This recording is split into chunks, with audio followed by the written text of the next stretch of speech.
అందరికీ నమస్కారం. అందరూ ఎలా ఉన్నారు? నేనైతే చాలా బాగున్నాను. మీరు కూడా బాగుండాలని ఆ భగవంతుడిని మనస్ఫూర్తిగా కోరుకుంటున్నాను. ఇక్కడ వచ్చేసి దేవుడికైతే పూజ చేసుకుంటున్నానండి. ఇల్లంతా క్లీన్ చేసుకొని మాపైతే వేశాను. డైలీ చేసుకునే పనేనమాట. కాకపోతే అవి వీడియో తీయడం ఎందుకులే, ఊడ్చి మళ్ళీ మాపేసేది కూడా అని చెప్పేసి నేనైతే వీడియో షూట్ చేయట్లేదు అవి ప్రతిరోజు కూడా. ఇది వచ్చేసి మూడో రోజు అనమాట వ్లాగ్స్. అది నాకు నా వ్లాగ్స్ ఎలా ఉన్నాయనేది కొంచెం కామెంట్ సెక్షన్‌లో కామెంట్ చేయండి. సబ్స్క్రైబ్ చేసుకోకుండా చూస్తున్నారు కొంతమంది. ప్లీజ్ దయచేసి సబ్స్క్రైబ్ చేసుకోండి. అలాగే ఇక్కడ పూజ చేసుకునేది ఫాస్ట్ ఫార్వర్డ్ ఎందుకు పెట్టానంటే ఒక 20 నిమిషాలు పడుతుందండి. అందుకని చెప్పేసి నేను ఫాస్ట్ ఫార్వర్డ్‌లో పెట్టయితే చూపిస్తున్నాను అనమాట. ఇక్కడైతే దేవుడికి పెట్టిన పువ్వులైతే తీసేసి మళ్ళీ కొత్తగా పూలైతే పెట్టుకున్నాను అనమాట.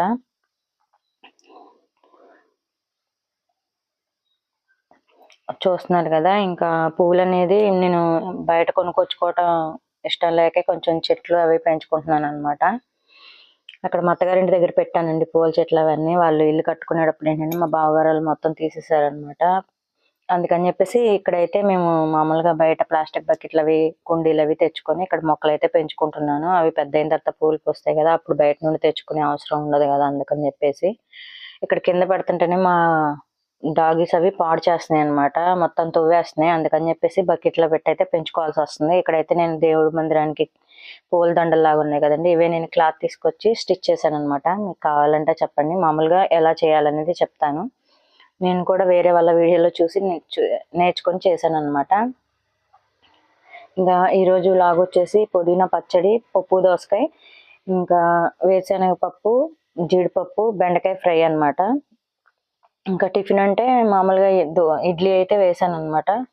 ఇంకా క్యారేజ్ నేను ఇది వీడియో తీసాను అనుకున్నానండి, బాక్స్ కట్టేది మామూలుగా, అది బాక్స్లో రైస్ పెట్టేది వీడియో తీసాను, పెట్టేసేసి వదిలేసాను. అది రికార్డ్ అవుతుంది అనుకున్నాను, ఏం కాలేదు. ఇక్కడైతే బాదం పప్పులు అయితే నానబెట్టాను అనమాట. ఇంక మా బాబు నైట్ అవి ఒలుస్తున్నాను అనమాట. ఇంకా ఇక్కడ వచ్చేసి టీ పెట్టుకుంటున్నాను. పూజ అయిన తర్వాత ముందు చేసే పని ఏంటంటే టీ తాగడం అనమాట. రోజుకి ఒక 4-5 సార్లు అయితే తాగుతానండి. ఉంటే 4-5 సార్లు తాగుతాను, లేకపోతే ఇంకెక్కువ సార్లే తాగుతాను అనమాట. ఏ పని చేస్తున్నా తర్వాత చేయగానే టీ తాగుతాను. ఎక్కువ ఏం కాదు, కొంచెం కొంచెం. ఇక్కడ ఇదేనండి తీసుకున్నది, ఇండస్ వ్యాలీలోది. ఇది బాగానే ఉంది, కొత్తదనమాట. ఒక ప్లేటు, ఇంకొకటి దీనిపైన ఇంకోటి పెడతాను చూడండి. అదైతే అసలు ఎంత తోమినా కూడా తెల్ల మచ్చలాగా వచ్చేసి అది పోవట్లేదు అనమాట. చూసారు కదా, ఇదే దీని గురించే చెప్పాను నేను. ప్లేట్లు అయితే కొంచెం మందంగానే ఉన్నాయండి. ఇక్కడైతే ఇంకా టిఫిన్ కోసం అని చెప్పేసి మా బాబుకి, మా హస్బెండ్కి, నాకు ఇడ్లీలు అయితే వేస్తున్నాను అనమాట. ఇడ్లీ అయితే అయిపోయింది, ఇంకా హాట్ బాక్స్లో పెట్టి పక్కన పెట్టేశాను. ఇక్కడ వచ్చేసి చట్నీ కోసం అని చెప్పేసి వేయించిన శనగపప్పు, పచ్చెనగపప్పు, వేరుశనగ గుళ్ళు, పచ్చిమిర్చిలు, ఆయిల్ కొంచెం వేసుకొని వేయించుకుంటున్నాను. ఇంకా రేపటి నుండి అయితే చట్నీ చేసేది కూడా అప్లోడ్ చేయనండి, ఎందుకంటే ఈ చట్నీలు చూపిస్తానే ఉన్నాను కదా. వెరైటీగా ఏమైనా చేస్తే అప్పుడు అది వీడియో తీస్తాను అనమాట. ఈ రోజు ఇంకేం పెడతామని చెప్పేసి ఇందులో పచ్చెనగపప్పు యాడ్ చేశాను అనమాట. కొంచెం ఇవి ఏం చేయాలంటే, కొంచెం వేగిన తర్వాత మామూలు చట్నీలు ఎలా చేసుకుంటాం అలా వేయించిన తర్వాత పచ్చిమిర్చీలు పక్కన పెట్టేసేసుకొని ఒక చిన్న బౌల్లో ఇవి వాటర్ పోసి ఒక పావు గంట నానబెట్టుకోవాలండి. అదైతే నేను మిక్సీ పట్టేశాను, వాటర్ పోసి నానబెట్టుకున్నది. ఇంకా ఇక్కడైతే తాలింపు పెడుతున్నాను అనమాట చట్నీ. ఇంకా ఏంటంటే బాగుంటుంది, టేస్ట్ బాగుంటుంది. పచ్చెనగపప్పు వేసాం కదా, కొంచెం అది నానపెట్టాలన్నమాట. పచ్చెనగపప్పు, వేయించిన శనగపప్పు, వేరుశనగ గుళ్ళు ఒక పావు గంట లైట్గా కొంచెం నీళ్ళు పోసి అవి మునిగేంత వరకు నానబెట్టుకుని పేస్ట్ చేసుకుంటే చాలా బాగుంటుంది. ఇక్కడ వచ్చేసి బెండకాయలు కడిగి పెట్టుకున్నానండి. ఇంకా నైట్ పూటే కడిగి పెట్టేసేసి ఇంకా నేను ముక్కలు అయితే కట్ చేస్తున్నాను. జిగురు అయితే రాదని చెప్పారనమాట. కట్ చేసి ఇట్లా పెట్టుకుంటే ఎండ అయితే రావట్లేదు కదా, ఇంక ఇంట్లోనే చిన్న ప్లేట్లో కట్ చేసి పెట్టేసేసుకొని నేను అట్లా గాలికి ఆరపెట్టేసాను అనమాట. జిగురు వస్తున్నాయండి బాగా బెండకాయలు, అందుకని చెప్పేసి ఫ్రైకి అయితే ఇట్లా అదో టైప్లో ఉంటుంది, జిగురు జిగురుగా. అందుకని చెప్పేసి ఇలా అయితే కట్ చేసి పక్కన పెట్టేసుకున్నాను అనమాట. మీరు అనుకోవచ్చు వీటిలో పుచ్చులు ఉంటాయని, పుచ్చులేని చూసుకొని ఇట్లా ఒక్కొక్కటి అంటే లేట్ అవుతుంది కదా, ఇంక ఇట్లా కట్ చేయడం అలవాటు అనమాట. అందుకని ఇట్లా కట్ చేసేస్తున్నాను నేను. అటు చివర ఇటు చివర కట్ చేసేసుకొని మామూలుగా కట్ చేస్తాం కదా, అట్లా కట్ చేసేసాను అనమాట. ఇదివరకైతే క్లీన్ చేసేసి పొడిగుడ్డతో మొత్తం తుడిచేవాళ్ళమే. ఇప్పుడు క్యారేజీలు కట్టే టైం కాబట్టి పొద్దున్నే నేను 6:30, 7 మా హస్బెండ్‌కి టిఫిన్ పెట్టేయాలి, క్యారేజీలు కట్టేయాలనమాట. కాలేజ్ కొంచెం దూరం కాబట్టి వెళ్ళేసరికి టైం పడుతుంది. అందుకని పొద్దున్నే 4:30, 5 అట్లా లెగిసి పని మొదలు పెట్టాల్సొస్తుందనమాట. దానికి తోడు మళ్ళీ కెమెరా పెట్టి ఫోన్ పెట్టి వీడియోస్ తీసి కొంచెం నాకు లేట్ అవుతుంది. 10 నిమిషాలు పట్టే పని వీడియో తీయడం మూలంగా ఏంటంటే ఇంకొక పావుగంట ఎక్స్‌ట్రా టైం పడుతుందనమాట. ఏంటంటే నేను యూట్యూబ్‌లో వీడియోస్ తీసేది మా హస్బెండ్‌కొచ్చే సాలరీకి కొంచెం నా సాలరీ కూడా తోడైతే కొంచెం ఏదో చన్నీళ్ళకి వేడి నీళ్ళో, వేడి నీళ్ళకి చన్నీళ్ళో తోడైనట్లు ఉంటది గదా! అట్లా అని చెప్పేసేసి చేస్తున్నాననమాట. ఇక్కడొచ్చేసి ఇంకా ఆయిల్ పెట్టుకొని పోపు దినుసులు నేను మొత్తం పోపు దినుసులన్నీ కలిపే బాక్స్‌లో పెట్టేసుకుంటానండి. ఇంకను అవి ఫ్రై అయిన తర్వాత వేరుశనగ పప్పులు, జీడిపప్పులు వేసేసి బెండకాయ ముక్కలేసుకోవాలి. ఇట్లా మెత్తగా అయిపోతాయి అనుకునే వాళ్ళేంటంటే, ఈ కర్రీ వండేసిన తర్వాత లాస్ట్‌లో కొంచెం ఆయిల్‌లో గాని, నెయ్యిలో గాని వేరుశనగ పప్పులు, జీడిపప్పులు వేయించుకొని కలుపుకుంటే చాలా టేస్ట్ ఉంటదనమాట. ఇది రసంలోకి కానీ, సాంబార్‌లోకి గాని, పప్పుచారులు విడిగా తిన్నా చాలా బావుంటదనమాట. ఇక్కడ ఇంకా ఫ్రై కారం చేశాను గదండీ! అదైతే ఏస్తన్నాను. కొంచెం సాల్ట్, పసుపు వేసి ఇంకా కొంచెం ఆగిన తర్వాత ఈ ఫ్రై కారం నేను చేసుకున్నాను గదా! ఇందుట్లో చింతపండు గూడా యాడ్ చేసి పొడి చేశాం గదా! పులుపుదనం లైట్‌గా వస్తుందనమాట. చాలా బావుంది. నైట్ కట్ చేసినా చూసారు గదా మీరు కొంచెం జిగురు జిగురుగా ఉందనమాట. తర్వాత దీంట్లో కొత్తిమీర, పుదీనా ఏసుకోవాలింకా. నేను మొత్తం ఉడికేది ప్రాసెస్ పెట్టట్లేదండి. కొంచెం స్పీడ్‌గానే పెట్టి వీడియో మీకైతే చూపిస్తున్నాను. అంత టైం అంటే నాకు వీడియో లెంత్ ఎక్కువైపోతుంది కదా అని. మీకు ఇవన్నీ ఇంట్లో ఏమీ లేకపోతే కొబ్బరి ఉంటది గదా! పచ్చి కొబ్బరి తురుముకొనైనా లేదంటే ఎండు కొబ్బరి పొడి ఉంటది గదా! అదైనా తెల్ల నువ్వులైనా వేసుకోవచ్చు. చాలా బావుంటదనమాట ఫ్రైల్లో. లేదంటే మినపప్పు ఉంటది గదా! పొట్టు మినపప్పు అది మామూలుగా వేయించుకొని దాన్ని గూడా పొడి చేసి కలుపుకోవచ్చు. చాలా బావుంటుంది. పచ్చెనగపప్పు గాని, వేయించిన శనగపప్పు గాని ఇలా ఏయైనా ఫ్రైలో ఒక స్పూన్ ఏసుకుంటే పొడి చాలా బావుంటుందనమాట.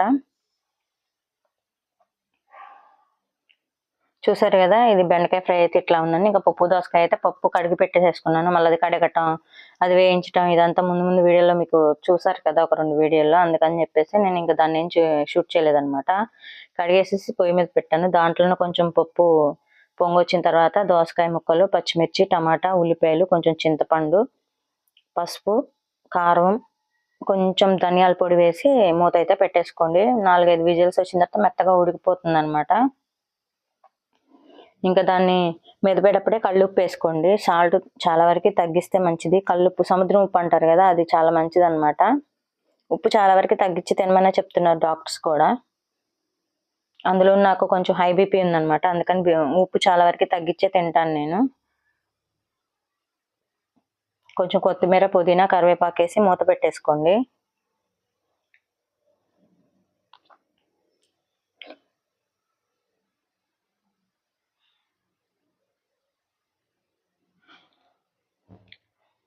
ఇంక ఇదైతే 4, 5 విజిల్స్ వచ్చిన తర్వాత ఇట్లా అయితే ఉందనమాట పప్పు ఉడికి. ఇంక దీంట్లో కొంచెం కల్లుప్పైతే వేసి పప్పు గుత్తితో మెదిపాననమాట.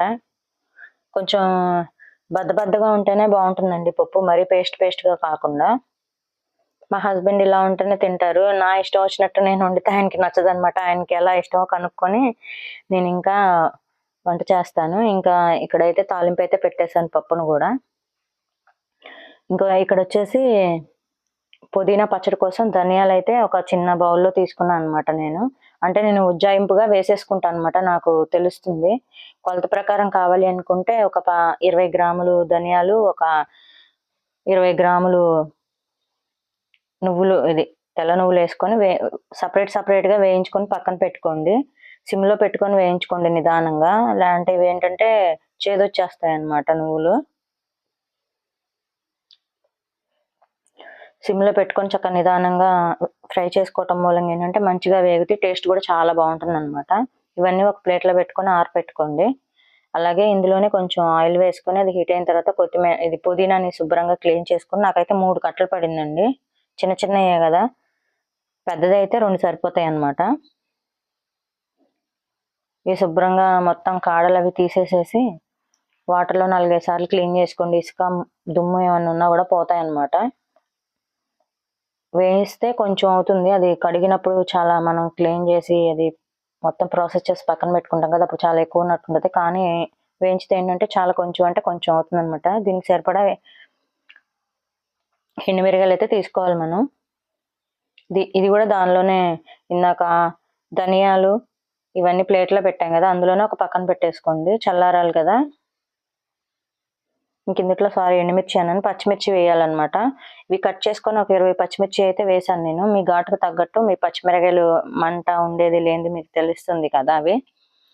ఇక్కడైతే ఇవి పచ్చిమిరకాయలు అంత మంట లేవండి, 20 వేసినా కూడా పచ్చడి వచ్చేసేసి అంత ఘాటు లేదనమాట. మా బాబు ఉన్నాడు కాబట్టి కొంచెం ఘాటు తక్కువగానే తింటాం మేము. మా హస్బెండ్కి అయితే ఘాటు సరిపోలేదు, మా బాబు అయితే ఇష్టంగా తిన్నాడు. ఇంక ఇది కూడా దానిలోనే వేసేసుకొని అవి కొంచెం చల్లారిన తర్వాత మనమైతే ఇంకా పచ్చడి ప్రాసెస్కి అయితే వెళ్ళిపోదాము. మిక్సీ జార్లో కొంచెం కల్లుప్పు, వెల్లుల్లిపాయ రెబ్బలు, జీలకర్ర వేయాలి. జీలకర్ర కొంచెం ఎక్కువ వేసుకోండి, టేస్ట్ చాలా బాగుంటుంది అనమాట. చింతపండు కూడా కొంచెం పెట్టుకోండి అందులో. ఇంక ఇవన్నీ ఆ మిక్సీ జార్లో వేసుకొని పచ్చడి అయితే చేసుకోండి. కచ్చా పచ్చ అయితే బాగుంటుంది అనమాట. కొంచెం మీకు ఇది గట్టిగా ఉందనుకుంటే కొంచెం కొంచెం వాటర్ యాడ్ చేసుకోండి. మరి రుచిగా ఉంటే బాగోదు అనమాట. ఈ పచ్చడి కొంచెం గట్టిగానే ఉండాలి. ఇంకా దీనికైతే పోపు పెట్టేసుకొని తాలింపు అయితే పెట్టేసుకోవాలన్నమాట. నిల్వ ఉండాలంటే కొంచెం ఆయిల్ ఎక్కువ యూస్ చేసుకోండి, అప్పటికప్పుడు అంటే కొంచెం ఆయిల్ తక్కువైనా పర్వాలేదు అనమాట. దీనికల్లా ఏంటంటే ఆయిల్ ఎక్కువ ఉంటే చాలా బాగుంటుంది. మీరేంటి ఆయిల్ ఎక్కువ వాడుతున్నారని అనుకోవచ్చు. ఇది రైస్ బ్రౌన్ ఆయిల్ అనమాట, ఎక్కువ వాడినా ఏం కాదు. అందుకనే కొంచెం నేను ఆయిల్ ఎక్కువగానే వాడతాను. మా హస్బెండ్ కూడా ఆయిల్ ఎక్కువగా వాడమనే చెప్తారు. ఎక్కువ ఆయిల్ వాడితే కొంచెం కూరలు టేస్ట్ వస్తాయి అనమాట. అందుకని చెప్పేసి మరి ఆయిల్ లేకోకుండా ఉడకనట్లు వండితే ఆయనకి నచ్చదనమాట.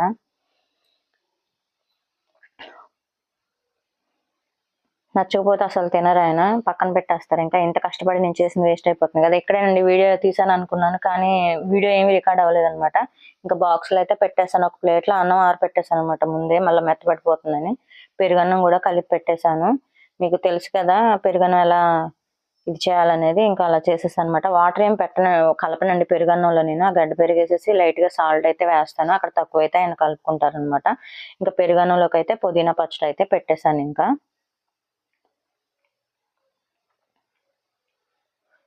ఈరోజు చేసిన కూరలు కూడా చాలా బాగా వచ్చినాయండి. కాకపోతే ఉప్పు తక్కువైందనమాట. చెప్పాను కదా ఉప్పు కొంచెం నేను తక్కువగానే వేస్తాను, తక్కువైతే తర్వాత కలుపుకుంటామని. ఎక్కువైతే మళ్ళీ తినడానికి పనికిరాదు కదా, అందుకని చెప్పేసి ఉప్పు చూసుకొని వేసుకోవాలన్నమాట. ఇక్కడైతే మా హస్బెండ్ క్యారేజ్ కట్టేసి పక్కన పెట్టేస్తున్నాను. నేను అదే అంటున్నారు, ఎక్కువైపోతున్నాయి కొంచెం తగ్గించి పెట్టు అని. బాక్సులు ఎక్కువగానే ఉన్నాయన్నమాట, కాకపోతే అందులో పెట్టేది కొంచెం కొంచెంగానే ఉంది. హాట్ బాక్స్లో పెడుతుంటే ఏంటంటే ఇవన్నీ కొంచెం కర్రీస్ అవన్నీ పట్టట్లేదు అనమాట. మళ్ళీ సపరేట్గా చిన్న బాక్సులు పెట్టాల్సి వస్తుంది, ఎందుకులే అని చెప్పేసి వీటిలోనే పెడుతున్నాను అనమాట. ఇంకా మా బాబుకి వచ్చేసి టిఫిన్ అయితే పెడుతున్నాను. తను దోశలైనా రెండే తింటాడు, ఇడ్లీలైనా రెండే తింటాడు అనమాట. ఇంక ఇక్కడ వచ్చేసి మా హస్బెండ్కి పెట్టాను. ఫస్ట్ మా బాబుకి పెట్టి పంపించేసాను, పక్కన పెట్టాను అనమాట. ఆయన తింటున్నారు హాల్లో కూర్చొని మా బుడ్డాడు. ఇక్కడ వచ్చేసి మా హస్బెండ్కి అయితే టిఫిన్ పెట్టేశాను. ఆయన స్నానం చేసి పూజ చేసుకుని ఇంకా టిఫిన్ చేస్తున్నారు అనమాట. అంటే నేను పూజ చేస్తాను, ఆయన వెళ్ళి దేవుడికి దండం పెట్టుకొని వస్తారు. ఇంకా బొట్టు అయితే పెట్టాను అనమాట. ఇంకా ఆయన అయితే బయలుదేరుతున్నారు. ఇంకా రోజు వెళ్ళేటప్పుడు మా బుడ్డోడికి కిస్ చేసి వెళ్తారనమాట. జాగ్రత్త నాన్న అది ఇది అని చెప్పేసి జాగ్రత్తలు వాళ్ళ అబ్బాయికి చెప్పి వెళ్తా ఉంటారు. మాకు పక్కన వేప చెట్టు ఉందండి, ఎంత ఊడ్చినా కూడా వేపాకులు పడతానే ఉంటున్నాయి. 2 పూటలు ఊడ్చినా కూడా ఊడవని ఇల్లు లాగా ఉంటది అనమాట బయట మాత్రం చెట్ల దగ్గర. మేము ఉండేది కాలనీ అని చెప్పాను కదా, ప్రతి ఇంటికి 2-3 చెట్లు ఉంటాయి. మాకు ఇంటి వెనక సైడ్ కరివేపాకు చెట్టు పెద్దది ఉంటది అనమాట. ఇంటి ముందేమో మామిడి చెట్టు ఉంటుంది, తోతాపూరి మామిడి చెట్టు. మామిడికాయలు కాస్తాయి దానికి, పచ్చడికి పనికిరాదని అన్నారు మరి, కానీ చాలా పుల్లగా ఉంటుందండి. ఇక్కడైతే మా హస్బెండ్ ఇంకా వెళ్తున్నారు అనమాట. మా ఇంటి ముందే పార్క్ ఉంటుంది, ఆడుకోవడానికి పిల్లలు, వాకింగ్ చేయడానికి పెద్దలు. రోజు పొద్దున్నే 4 వస్తారనమాట. వచ్చి వాకింగ్ చేసేవాళ్ళు వాకింగ్ చేస్తారు, ఆటలాడే వాళ్ళు ఆడతారనమాట. ఇక్కడ వచ్చేసి మా బాబు ఇంకా స్కూల్కి బయలుదేరుతున్నాడు. చలేస్తుందని స్వెటర్ అయితే వేసుకున్నాడు. స్కూల్ కూడా ఎక్కువ దూరం ఏం కాదండి, ఒక 4-5 ఇల్లు దాటిన తర్వాత అనమాట. మా రోడ్డు కాకుండా 2 రోడ్ల అవతల ఉంటది అనమాట స్కూల్. క్యారేజ్ ఎందుకు కట్టిస్తున్నానంటే పిల్లలతో సందడిగా తింటాడు కదా అని చెప్పేసి కట్టిస్తున్నాను అనమాట. ఏంటంటే వీడు పిల్లలు చేతులు పెట్టి వేసేసుకుంటున్నారంట. నాకు క్యారేజ్ వద్దు, నేను ఇంటికి వచ్చి తింటానమ్మా అని అన్నాడు. తనే కట్టమన్నాడు క్యారేజీ, మళ్ళీ పిల్లలు తింటున్న చేతులు పెట్టేస్తున్నారంట, ఎంగిలి చేతులు. స్పూన్లు ఇచ్చి పంపిస్తున్నా కదా నాన్న అంటే వాళ్ళు స్పూన్లు తీసుకోవట్లేదమ్మా అని అంటున్నాడు. చూడాలి మరి నెక్స్ట్ డే క్యారేజ్ ఉంటుందో లేదంటే లంచ్కి ఇంటికి వస్తాడో చూడాలన్నమాట. ఇంకా ఇక్కడైతే ఇంకా స్కూల్కి బయలుదేరాడు మా నాన్న. ఎక్కువగా నాన్ననే పిలుస్తాను వీడియోలో, మళ్ళీ మీరు ఏమైనా అనుకుంటారేమోనని చెప్పేసి మా బాబు అని చెప్తున్నాను అనమాట.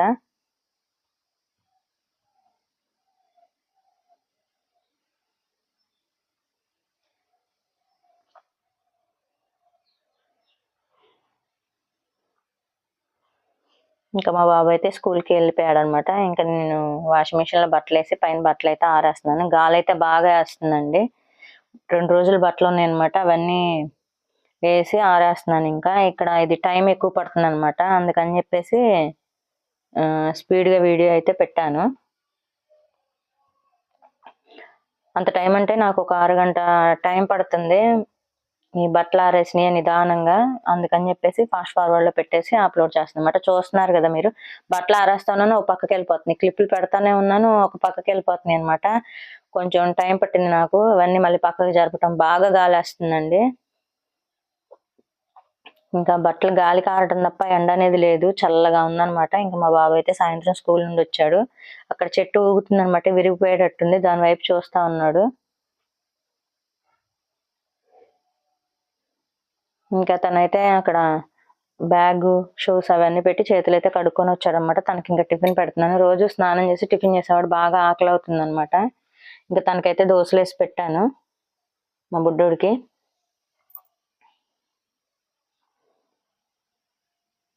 ఈ నాన్ స్టిక్ వాటికి చెక్క స్పూన్లు వాడతారు కదండి, దీంతో నాకైతే దోశలు తీయటం కొంచెం కష్టం అనిపిస్తుంది అనమాట. ఇటు తీస్తుంటే అటు జారిపోతున్నాయి, అటు తీస్తుంటే ఇటు జారిపోతున్నాయి. ఇది వరకు వాడాను కానీ నేను స్టీల్ ఇది ఉంటది కదా గరిట, దాంతోనే తీసేదాన్ని దోశలు. ఇప్పుడు అది పాడైపోతుందేమోనని చెప్పి చెక్క దాంతో ఇంకా తీస్తున్నాను అనమాట. కాకపోతే ఇక్కడ బెనిఫిట్స్ ఏంటంటే ఆయిల్ తక్కువ పడుతుంది, మామూలు దోశ పెనం కంటే ఇదైతే కొంచెం నాన్ స్టిక్ అనేప్పటికీ ఆయిల్ తక్కువ పడుతుంది అనమాట. ఇంకా మా బాబుకి అయితే 2 దోశలు అయితే వేసానండి.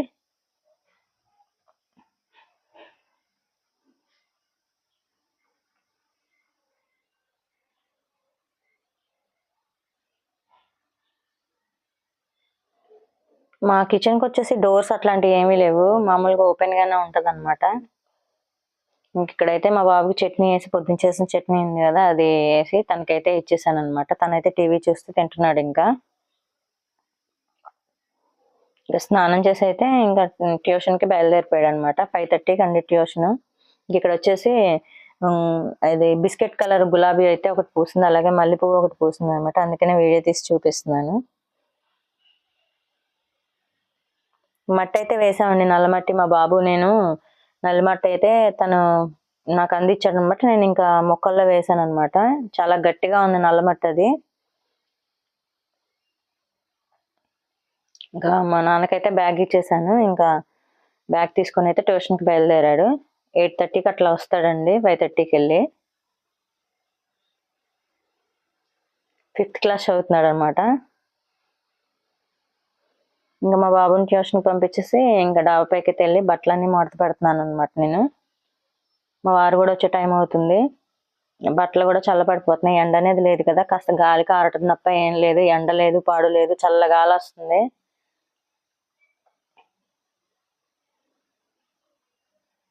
నా వీడియోస్ ఎలా ఉన్నాయనేది కామెంట్ సెక్షన్లో కామెంట్ చేయండి, ఒక లైక్ ఇవ్వండి, సబ్స్క్రైబ్ చేసుకోండి ప్లీజ్.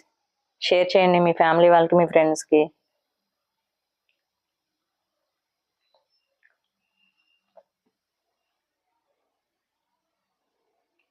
ఇంక ఇక్కడ వచ్చేసి సాయంత్రం పూట దీపారాధన చేసుకోవడానికి పొద్దున్నే చేసిన దీపారాధన కుందులు ఉన్నాయి కదా, ఇంకా అవన్నీ క్లీన్ చేసుకుంటున్నాను అనమాట. ఇందులోనే ఆయిల్ వేయచ్చో లేదో నాకు తెలియదండి, అందుకని ఏ పూట కాబట్టి క్లీన్ చేసుకుని దీపారాధన అయితే చేసుకుంటాను నేను. ఇప్పుడు అంతా కొత్త కొత్తగా వచ్చేసినాయి కదా, అలా చేయకూడదు, ఇలా చేయకూడదు, ఇలా చేస్తే తప్పు, అలా చేస్తే తప్పు అని చెప్పేసి చెప్తున్నారు కదా, అందుకని భయం వేసి ఎందుకులే మళ్ళీ తలకాయ నొప్పి లేనిపోయింది, తెలిసి తెలియని పూజలు ఎందుకులేని. ఆల్మోస్ట్ నాకు తెలియదు సరిగ్గా ఎలా చేయాలి ఏంటనేది. వీడియోస్ పెట్టుకొని ఆ మంత్రాలు అవి పెట్టుకొని పూజ చేసుకుంటాను అనమాట. నాకు మంత్రాలు చదవడం కూడా రాదు. కొన్ని కొన్ని ఏదో లైట్ గా వస్తాయి అనమాట. నేను ఏదో మంత్రాలు చదివేస్తాను, పూజ చేసేస్తాను అట్లాంటివి ఏం లేదులే. కానీ కాకపోతే చేసుకునే కొంతసేపైనా శ్రద్ధగా, నాకు దేవుడికి అలంకరించుకోవడం అంటే చాలా ఇష్టం అనమాట. పువ్వులు పెట్టడం, దీపారాధన చేయడం, ప్రసాదాలు అంటే ఏమైనా స్పెషల్ డేస్ లో చేస్తానండి. లేకపోతే పట్టిక బెల్లం, ఖర్జూరాలు ఇవి ఉంటాయి కదా, అరటిపళ్ళు, ఫ్రూట్స్ అలాంటివి మాక్సిమం పెడతా ఉంటాను. ఇంకా దేవుడి ఇవన్నీ అయితే క్లీన్ చేసి పక్కన పెట్టుకున్నాను అనమాట. పక్కన అంటే స్టాండ్ లో పెట్టాను నీళ్లు అవి పోయేంత వరకు. తర్వాత ఇంకా గిన్నెలు అవి వచ్చినాయి అనమాట. మొత్తం మా బాబు టిఫిన్ చేయగా వండినవి అవన్నీ తోమేసి పక్కన పెట్టేసి ఇంట్లో మా హస్బెండ్ వచ్చారనమాట. వీడియోస్ ఇంకా నచ్చితే లైక్ చేయండి.